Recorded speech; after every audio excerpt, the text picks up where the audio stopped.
பர்திமேயு சுவிசேஷ ஊழியங்கள் வழங்கும் நற்செய்தி நேரம். தேவ செய்தி பாஸ்டர் ஆர். அகஸ்டின். இந்த நாளில் உங்களோடு பேசி வருகிறேன். ஆண்டவரால் கூடாதது ஒன்றுமே கிடையாதுங்க. ஆமென். என்ன வேதம் சொல்லுது, மனிதரால் கூடாதது கூட தேவனால் கூடும். ஆமென். ஆண்டவரால் கூடும்னு சொல்லி நீங்களும் நானும் விசுவாசித்தோம்னா நிச்சயமாக காண முடியும். ஏனால் மார்த்தாள் மரியாள் வீட்டுக்கு இயேசு வரல, அவர் சுகவீனத்தில் இருக்கிறார் அப்படின்னு சொல்லிவிட்டாங்க. ஆனால் சொன்ன பிறகு 4 நாள் அங்கே என்ன செஞ்சிட்டாரு, தாமதம் பண்ணிட்டார். ஏன்? அவருக்கு தெரியும் இந்த வியாதி மரணத்துக்கு ஏதுவாய் இராமல் தேவனுடைய நாமத்துக்கு மகிமைக்கு ஏதுவாக இருக்குன்னு சொல்லி அவருக்கு தெரியும். அவர் 4 நாள் கழித்து தான் வரார். அதுக்குள்ள இங்கே என்ன ஆயிடுச்சு, அடக்கமே முடிஞ்சு வச்சு. யாரும் நம்ப மாட்டாங்க. 4 நாள் கழிச்சு ஒரு மனுஷனை உயிரோடு எழுப்ப முடியுமா? 2வது நாளே ஊரில் இருக்க முடியாது, அந்த அளவுக்கு வாட. ஆனால் 4 நாள் கழிச்ச உடனே நாரிப்போன அந்த சரீரத்தை நடக்க செய்தவர் இன்றைக்கும் ஜீவிக்கிறார்.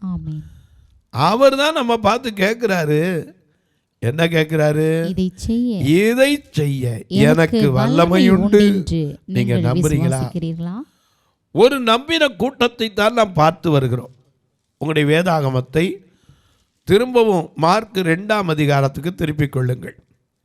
இயேசு ஒரு நாள் சில நாளைக்கு பின்பு கப்பர்நாவுக்கு மறுபடியும் வந்திருந்தார். அப்படி வந்திருந்த இடத்துல திரளான ஜனங்கள், வீட்டுக்கிட்ட நிற்க இடம் இல்லை. அப்படி இருந்த சூழ்நிலையில் நெருங்கி வந்தாங்க. அவர்களுக்கு முதலாவது வசனத்தை பிரசங்கித்து கொண்டிருந்தார். அந்த கிராமத்திலே ஒருத்தன் இருந்தான். அவன் சற்று நடக்க முடியாதவன், கொஞ்சம் கூட நடக்க முடியாதவன். இதை மத்தேயு எழுதின சுவிசேஷத்தில் 9ஆம் அதிகாரத்தில் நீங்கள் பார்க்கலாம். உங்களுடைய வேதாகமத்தை முதல் வசனத்திலிருந்து மத்தேயு 9ஆம் அதிகாரம் 1ஆம் வசனத்திலிருந்து அப்படியே திருப்பி வச்சுக்கோங்க. ஏன்னா இங்கேயும் பார்க்கலாம், அங்கேயும் பார்க்கலாம். இப்போ நான் உங்களுக்கு மத்தேயு சுவிசேஷத்தை வச்சு சொல்லிட்டு வரேன், மார்க்கையும் சொல்லிட்டு வரேன். நீங்கள் மத்தேயு 9ஆம் அதிகாரத்துக்கு திருப்பிக் கொள்ளுங்கள். சிலர் முடிஞ்சால் சிலர் மார்க்குக்கு திருப்பிக் கொள்ளுங்கள். எது உங்களுக்கு பக்கமோ எடுக்க முடியுதோ எடுத்து கையில் வச்சுங்க. அவர் அற்புதம் செய்கிற தேவன்ல ஒன்று. அவரை தேடி வந்து திரளான கூட்டம் வீட்டில் முன்னும் பின்னும் இடம் இல்லாம கூடி வந்துட்டாங்க. அப்படி கூடி வந்தவங்களுக்கு வசனத்தை பிரசங்கித்தார். அந்த நேரம் ஒன்று நடக்கிறது. என்ன நடக்கிறது? ஒருவன் படுக்கையிலே கிடந்தான். அவனால் எந்திரிக்கவும் முடியாது, நடக்கவும் முடியாது, கையை செய்ய முடியாது, தூக்கவும் முடியாது. அதாவது திமிர்வாதம் அப்படின்னு அந்த நோய்க்கு சொல்கிறாங்க. பேரலிட்டிக்ஸ் என்று நம்ம ஆங்கிலத்தில் சொல்கிறோம். கையுங்காலும் விளங்காது. அப்படி இருந்தவன் கிடையா, கட்டில் கிடையா கிடந்தவன். அவனை ஒரு 4 பேர் ரொம்ப சிரமப்பட்டு கட்டிலோடு தூக்கிட்டு வந்து வீட்டுக்கிட்ட வந்தால் உள்ளே போகிறதுக்கே வழி இல்லை.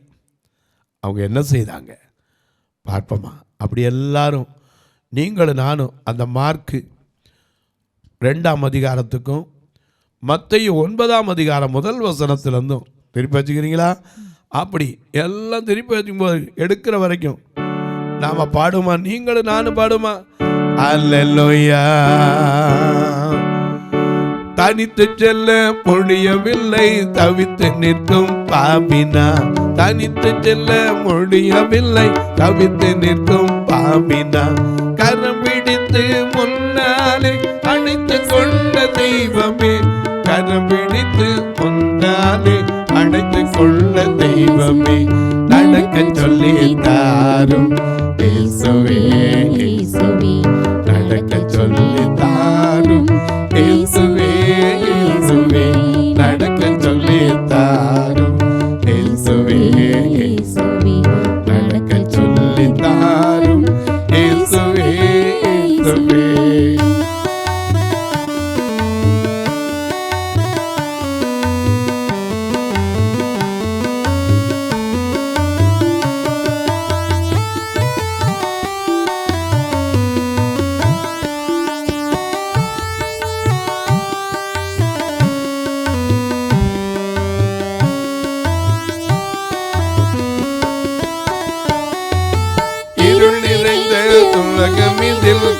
துன்பம் என்னை நெருக்குது, இருள் நிறைந்த உலகம் இதில் துன்பம் என்னை நெருக்குது. அருள் பெருகும் வழியாலே அன்பு கொண்ட தெய்வமே, அருள் பெருகும் வழியாலே அன்பு கொண்ட தெய்வமே, நடக்க சொல்லி தாரும் இயேசுவே, இயேசுவே நடக்க சொல்லி தாரும் இயேசுவே, இயேசுவே நடக்க சொல்லி தாரும் இயேசுவே, இயேசுவே நடக்க சொல்லி தாரும் இயேசுவே, இயேசுவே. இப்ப வாசிக்க கேட்போமா? மத்தேயு 9ஆம் அதிகாரத்தில் முதல் வசனத்திலிருந்து வாசிக்கலாம். அப்பொழுது அவர் படகில் ஏறி இக்கரைப்பட்டு தம்முடைய பட்டணத்திற்கு வந்தார்.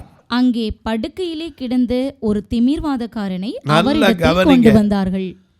இயேசு வந்திருந்த அந்த பட்டணத்துக்கு பேர் என்னது? கப்பர்நாகும்.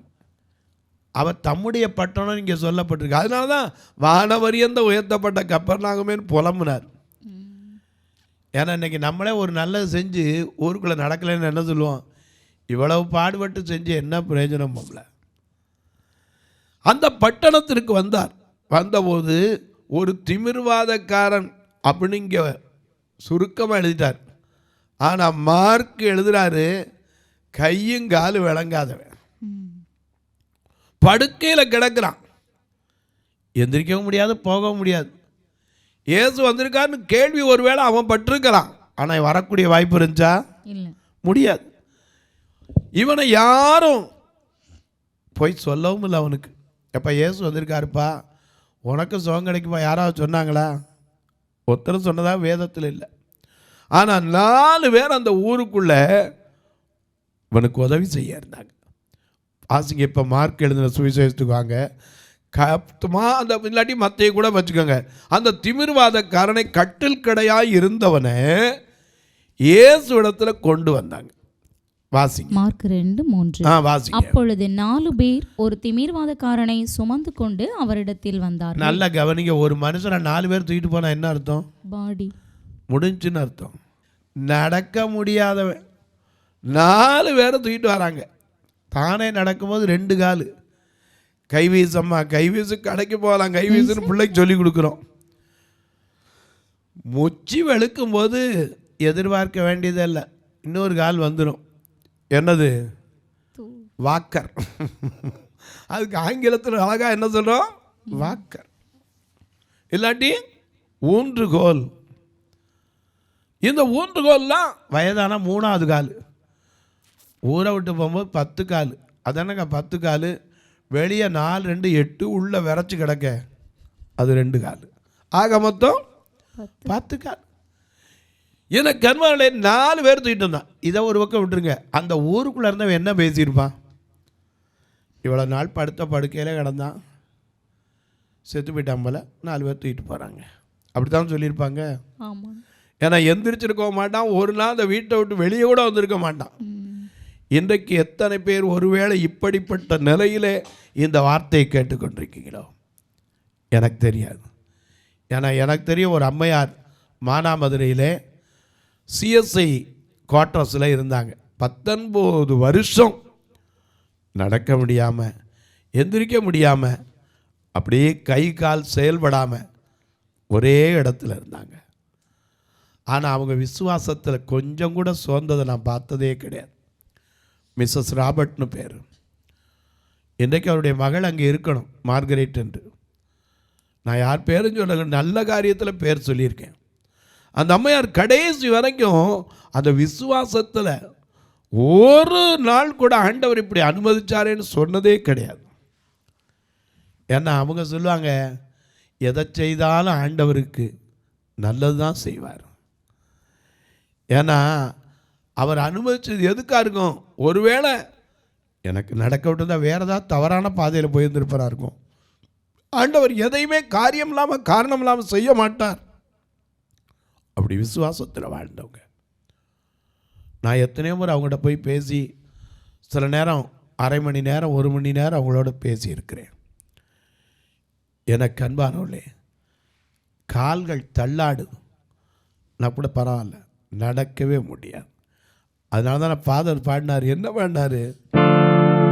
தழுந்து போன கைகளை திடப்படுத்துங்கள், தள்ளாடும் முழங்கால் உறுதிப்படுத்துங்கள், அஞ்சாதிருங்கள், திடல் கொள்ளுங்கள், ராஜா வருகிறார், இயேசு ராஜா வருகிறார். தளர்ந்த கைகளை திடப்படுத்துங்கள், தள்ளாடுகிற முழங்காலை பலப்படுத்துங்கள். ஏசாயா 35:3 அப்படித்தான் சொல்லுது, உறுதிப்படுத்துங்கள், பலப்படுத்துங்கள். ஆனால் இவங்க பலப்படுத்த முடியாது, ஏன்னா கையும் விளங்கலை காலும் விளங்கலை. 3ஆம் வசனத்தில் பார்க்கிறோம், மார்க் 2:3 திரும்ப வாசிங்க. அப்பொழுது 4 பேர் ஒரு திமிர்வாதக்காரனை சுமந்து கொண்டு அவரிடத்தில் வந்தார்கள். யாரிடத்துல வந்தாங்க? இயேசு இடத்துல வந்தாங்க. ஏன்னா அவர் மனதுருக்கம் உள்ளவர், மன்னிப்பதிலே வல்லவர். தமிழத்தில் வருகிற ஒருவரையும் புறம்பே தள்ளுவதே இல்லை.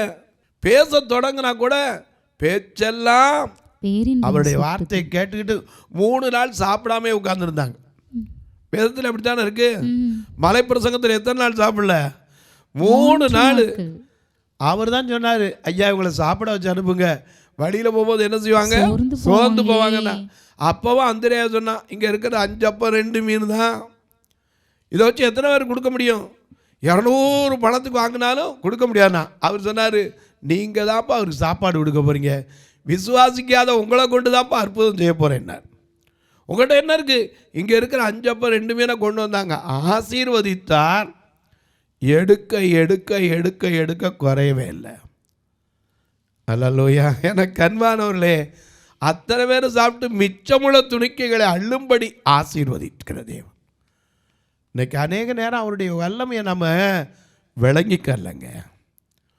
ஆனால் அந்த 4 பேருக்கு விளங்குச்சு. கட்டிலோட தூக்கிட்டு வராங்க. பட்டில் கடையாக கிடக்கிற 4 பேர் அவனை தூக்கிட்டு வந்தாங்கன்னா விசுவாசம் இல்லாமல் தூக்க முடியுமா? அவங்களுக்கு விசுவாசம் இருந்துச்சு. எப்பேற்பட்ட நோயையும் குணமாக்க வல்லவர் இல்லையா? சகல வியாதியையும் குணமாக்க வல்லவரா, சகல வியாதியையும் குணமாக்க வல்லவரா. யாராயிருந்தால் வேதங்கள் இன்றியே கிருப அன்பை அழித்திடவே, யாராயிருந்தாலும் வேதங்கள் இன்றியே கிருபையாய் அன்பை அழித்திடவே இயேசு அழைக்கிறார், இயேசு அழைக்கிறார். ஆமென் உன்னை தகதல் நீட்டே இயேசு அழைக்கிறார். ஆமென் உன்னை தகதல் நீட்டே இயேசு அழைக்கிறார். எனக்கு அன்பானவர்களே, யாரையும் தள்ள மாட்டார். இதை விசுவாசிக்கிறோமா? அந்த 4 பேருக்கு இருந்துச்சு. திரளான கூட்டம் கூடி வந்தாங்க. வசனம் கேட்ட அவங்களுக்கு இல்லை. இந்த 4 பேர் கட்டிலோட தூக்கிட்டு வந்தாங்க. வாசிங்க. அவர் இருக்கிற இடத்துக்கு கொண்டு வந்தாங்க. ஜனக்கூட்டத்தின் நிமித்தம் ஜனக்கூட்டம் இருக்கிறத பார்த்தோன்னா அவர் கிட்ட போக முடியல. அவங்களுக்கு உடனே போப்பா, இவ்வளோ கூட்டத்தில் எங்கே கொண்டு போகிறது? எங்கே பக்கத்தில் கூட போக முடியாது. திருப்பி வீட்டுக்கு கொண்டு போயிட்டாங்களா? இல்லை. நாமளாக தான் அப்படி தான் போயிருப்போம். ஒரு டவுன் பஸ் வரலைனால நமக்கு பொறுமை இருக்கா? கொஞ்ச நேரம் நின்று பார்ப்போம். உடனே என்ன செய்வோம்? என்ன ஒரே நாகர்கோயிலாக இருந்தால் சிறையாக இருக்குன்றோம். அது என்ன சிறையோ தெரியாது, ஒரே சிறையாக இருக்குது, திரும்பி போவோன்னு போயிடும். எனக்கு அன்பானவர்களே, அவங்களுக்கு கூட்டத்தை பார்த்து பயம் இல்லை. எவ்வளவு கூட்டம் இருந்தாலும் சரி, எப்படியாவது இயேசுட்டு அவரை கொண்டு போயிடணும். அதுதான் அவங்க விசுவாசம். ஏன்னா அவர்கிட்ட போயாச்சுன்னா இவன் எந்திரிச்சிருவான். ஆமென். நீங்கள் எதிர்பார்த்திருக்கும் முடிவை உங்களுக்கு கொடுக்கும்படிக்கு நான் உங்கள் பேரில் நினைத்திருக்கிற நினைவுகளை அறிவேன் என்று கர்த்தர் சொல்லுகிறார். அவை தீமைக்கு அல்ல, சமாதானத்துக்கு ஏதுவான நினைவுகள். எதிர்பார்த்து வந்ததை தருவார், நிச்சயமா தருவார். ஏன்னா அவர் யாரையும் வெறுமையா அனுப்புறதே இல்லை. ஹல்லேலூயா. ஒரு பசியோட வந்தவனை சாப்பிடாம அனுப்பல. இத்தனை பாடு அவன் எத்தனை வருஷம் படுத்திருந்தான்னு எழுதப்படலை. ஏன்னா நம்ம ஒரு 10 நாள் படுத்திருந்தாலே என்ன புலம்புவோம், அதுவும் கையும் கால் தூக்க முடியலன்னா. அப்படியே கிடந்த இடத்துல கிடக்கிறவன் கட்டோட தூக்கிட்டு வந்திருக்காங்க. ஆனால் கூட்டம் கிட்ட கூட போக முடியல.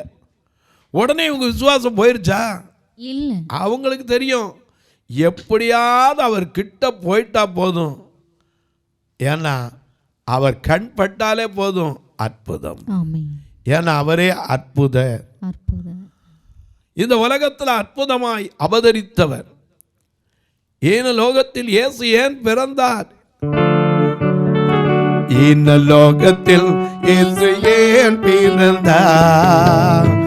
இந்த பாவிகளை மீட்கத்தான் பிறந்தார். இந்த லோகத்தில் இயேசு ஏன் பிறந்தார்? இந்த பாவிகளை மீட்கத்தான் பிறந்தார். அதிசயம், அதிசயம், அதிசயம், அதிசயம், அன்பான இயேசு அதிசயம்,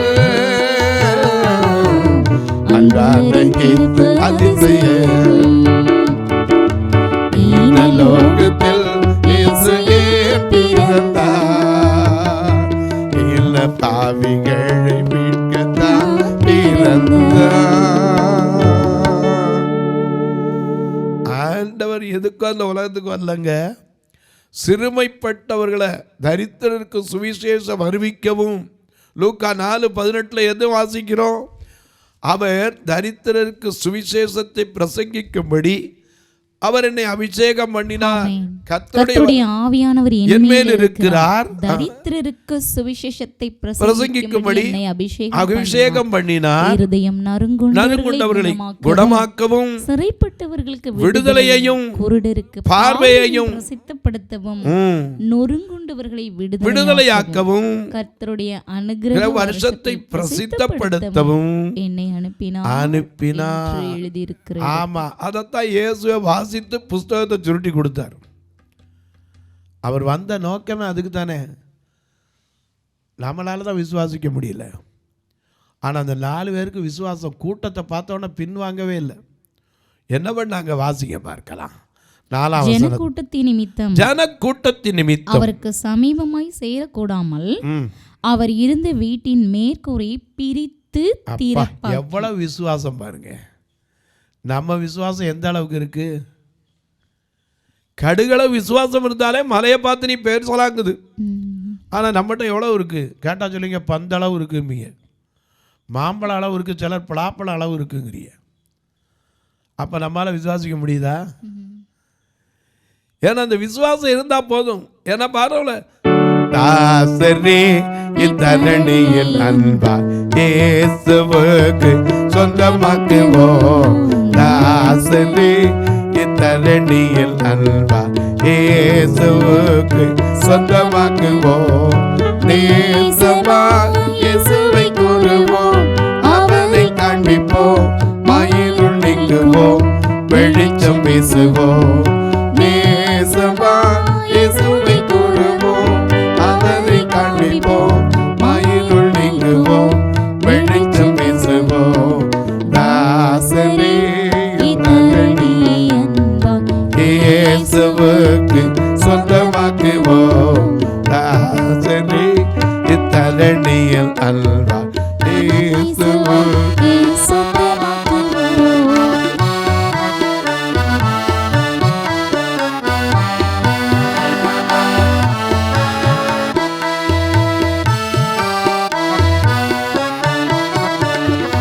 பசிக்கப்பட்டு பாரம் சுமப்போரே வருந்தி அன்பாய் அழைத்திடுவோம்.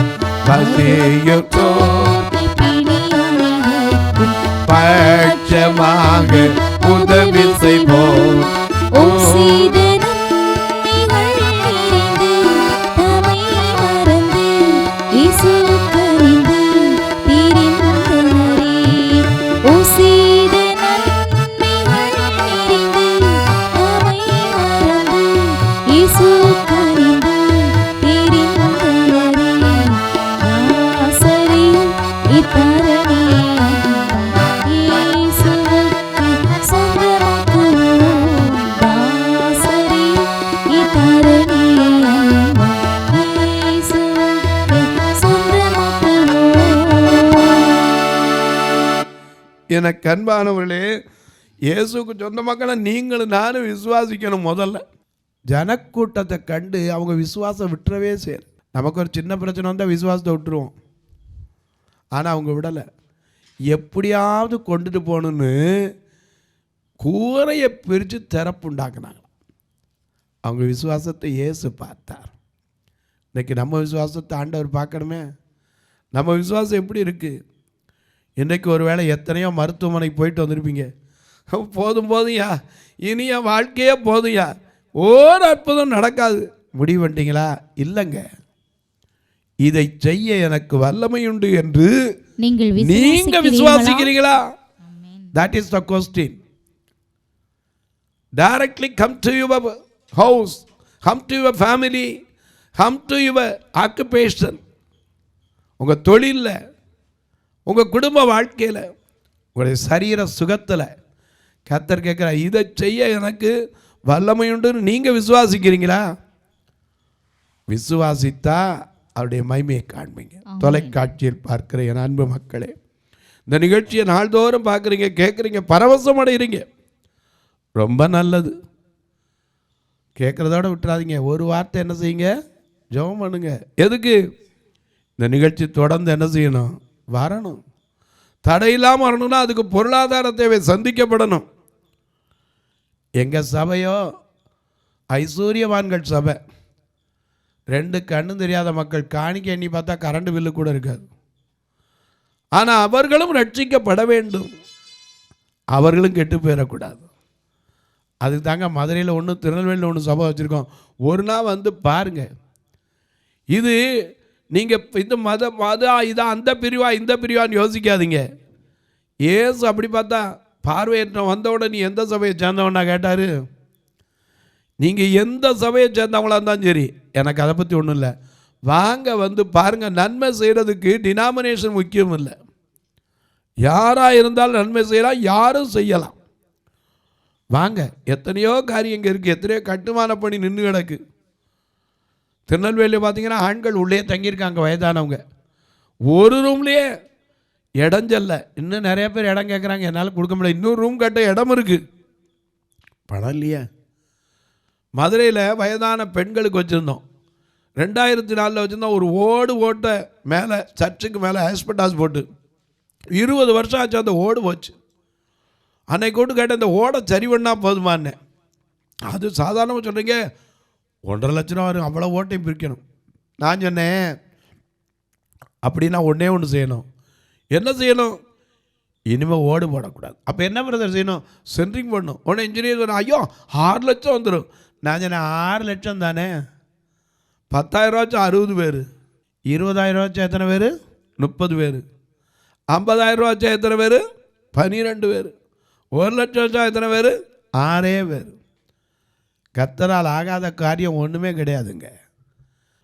எனக்கு அன்பானுடைய இந்த ஊழியத்துக்காக ஒரு வார்த்தை ஜெபம் பண்ணுங்க. கர்த்தர் ஏவினால் நீங்களும் தாங்கலாம்.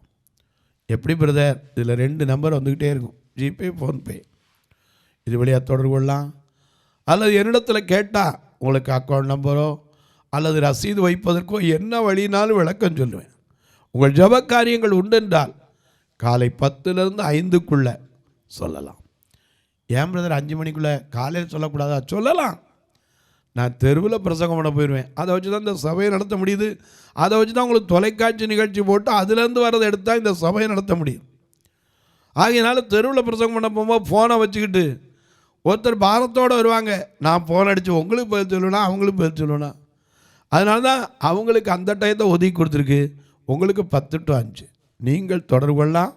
இப்போ உங்களுக்காக ஜெபிக்கட்டுமா? நல்ல பிதாவே, நன்றியோடு துதிக்கிறோம் சுவாமி. இந்த அருமையான நாளிலே கர்த்தாவே, இதை செய்ய எனக்கு வல்லமை உண்டு. விசுவாசம் நமக்குள்ள எப்படி இருக்கு? நம்முடைய விசுவாசம் எப்படி இருக்கு? ஒரு சின்ன தடை வந்துட்டா இனிமே நடக்காது, இனிமே ஆகாது, இனிமே முடியாது, நம்ம வாயிலிருந்து வருதா? மரணமும் ஜீவனும் நாக்கில் தாங்க இருக்கு. அன்பின் தெய்வமே, யார் யார் தங்களுடைய நாவினால் அறிக்கையிடுகிறார்களோ, இதை செய்ய உம்மால் ஆகும் என்று யார் நம்புகிறாங்களோ அவர்களுக்கு அற்புதம் செய்யும். இந்த தொலைக்காட்சி முன்னாடி வியாதியின் கொடுமையோடு, வேதனையோடு, கண்ணீரோடு, பலவிதமான மனபாரத்தோடு இந்த தொலைக்காட்சி நிகழ்ச்சியை கேட்டுக்கொண்டிருக்கலாம். எத்தனையோ பேர் கர்ப்பப்பையில் கட்டியோட, கேன்சர் வியாதியோட, சில நேரம் கை கால்களில் எலும்பு பாதிக்கப்பட்டதோட, சுகர் பிரஷர்னால நரம்புகள் செயல்படாதபடிக்கு யார் யார் வேதனையோடு இந்த நிகழ்ச்சியை கேட்கிறாங்களோ அவர்களுக்கெல்லாம் இயேசு கேட்கிற ஒரு வார்த்தை, உன் வியாதியை நீக்க எனக்கு வல்லமையுண்டு என்று விசுவாசிக்கிறீங்களா? ஆமாண்டவரேன்னு சொன்னீங்கன்னா அற்புத சுகம் கிடைக்கும். அன்பின் தெய்வமே, பிறந்த நாள் திருமண நாளை நினைவு கூறுகிற மக்களுக்காய் ஜெபிக்கிறேன். தங்களுக்கு அன்பான இழந்து தவிக்கிற ஆறுதலற்ற மக்களுக்காய் ஜெபிக்கிறேன். திருமணமாகாத பிள்ளைகளுக்காய் ஜெபிக்கிறேன். படித்து வேலை இல்லாமல் இருக்கிற பிள்ளைகளுக்காய் ஜெபிக்கிறேன். திருமணமாகியும் கணவன் மனைவிக்குள்ளே கருத்து வேற்றுமையோடு பிரிந்திருக்கிற குடும்பங்களுக்காய் ஜெபிக்கிறேன். அவர்களும் இணைந்து வாழ கர்த்தர் உதவி செய்வீரா. இந்த ஊழியத்தை தாங்குகிற, ஜெபிக்கிற, கொடுக்கிற எல்லா மக்களையும் ஆசீர்வதி. இயேசுவின் நாமத்தில் ஜெபிக்கிறேன் நல்ல பிதாவே, ஆமென். சபை ஆராதனை ஞாயிறு காலை 10 மணி முதல் 12 மணி வரை. இடம் பர்திமேயு சுவிசேஷ ஆலயம், அன்னை சத்யா நகர், இளமனூர் அஞ்சல், சக்கிமங்கலம் வழி, மதுரை மாவட்டம். பின்கோட் 625201 மற்றும் பர்திமேயு சுவிசேஷ ஜெப வீடு, flat number 107, Eden garden, Muthur, Tirunelveli. Pincode 627011. சிறப்பு உபவாச கூட்டம் ஒவ்வொரு மாதமும் 2வது சனிக்கிழமை காலை 10 மணி முதல் 1 மணி வரை நாகர்கோவில் YMCA ஹாலில் வைத்து நடைபெறுகிறது. மற்றும் ஒவ்வொரு மாதமும் 4வது சனிக்கிழமை காலை 10 மணி முதல் 1 மணி வரை திருநெல்வேலி புதிய பேருந்து நிலையம் அருகில் உள்ள கிரேஸ் ஹாலில் வைத்து நடைபெறுகிறது. எங்கள் எல்லா ஆராதனைகளிலும் கலந்து கொண்டு தேவனை மகிமைப்படுத்த அன்பாய் அழைக்கிறோம். உங்கள் உதாரத்துவமான காணிக்கைகளினால் இவ்வூழியத்தை தாங்க விரும்பினால் R Augustine, account number 5021364331, IFSC code IDIB 000B066, Indian bank, BP Kulam, Madurai. GPay number 9842181917, BGM ministries மற்றும் 9442559772, பிளைண்ட் மினிஸ்ட்ரீஸ் அகஸ்டின். உங்கள் தொடர்புக்கு பாஸ்டர் ஆர் அகஸ்டின், பர்திமேயு சுவிசேஷ ஊழியங்கள், நாகமலை, புதுக்கோட்டை, மதுரை 625019. தொலைபேசி எண்கள் 9842181917 மற்றும் 9442559772. கர்த்தர் தாமே உங்களை ஆசீர்வதிப்பாராக.